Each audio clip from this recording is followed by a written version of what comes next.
ஒரு ஊர்ல மிகப்பெரிய செல்வந்தர் ஒருத்தர் இருந்தாரு.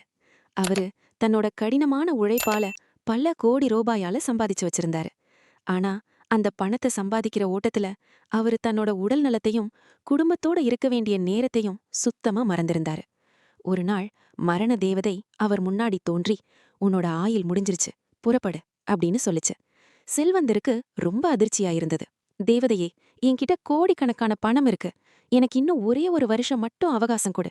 என்னோட சொத்துல பாதிய உனக்கு தரேன்" அப்படின்னாரு. தேவதை மறுத்துருச்சு. "சரி, என் சொத்துக்கள் எல்லாத்தையுமே எடுத்துக்கோ. எனக்கு ஒரே ஒரு வாரம் மட்டும் கொடு. என்னோட குடும்பத்தார்கிட்ட விடை பெற்றுட்டு வந்துடுறேன்" அப்படின்னு கெஞ்சினாரு. தேவதை அப்போதும் மசியல. கடைசியா அந்த செல்வந்தர், "தேவதையே, எனக்கு ஒரே ஒரு நிமிஷம் மட்டும் கொடு. நான் ஒரு கடிதம் எழுதணும்" அப்படின்னாரு. அவரோட நிலையை பார்த்து இரக்கப்பட்ட தேவதை ஒரு நிமிஷம் மட்டும் அனுமதி கொடுத்துச்சு. அவரை நடுங்கிற கைகளால இப்படி எழுதினாரு: "யாரிடமும் இல்லாத அளவுக்கு என்னிடம் செல்வம் இருந்தது. ஆனால் கோடிக்கணக்கான பணத்தை கொடுத்தும் என்னால் என் உயிரை காக்க ஒரு நிமிடத்தை கூட விலைக்கு வாங்க முடியவில்லை. உங்கள் கைகளில் இருக்கும் நேரத்தை வீணாக்காதீர்கள்.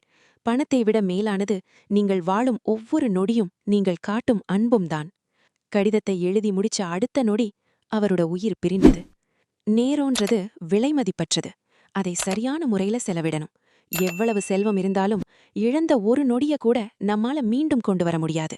வாழ்க்கையில ஓடிக்கிட்டே இருக்கிறத விட அந்த ஓட்டத்துல நம்ம எதை இழக்கிறோன்றதுல கவனமா இருக்கணும்ன்றத இந்த கதை நமக்கு ஞாபகப்படுத்துது.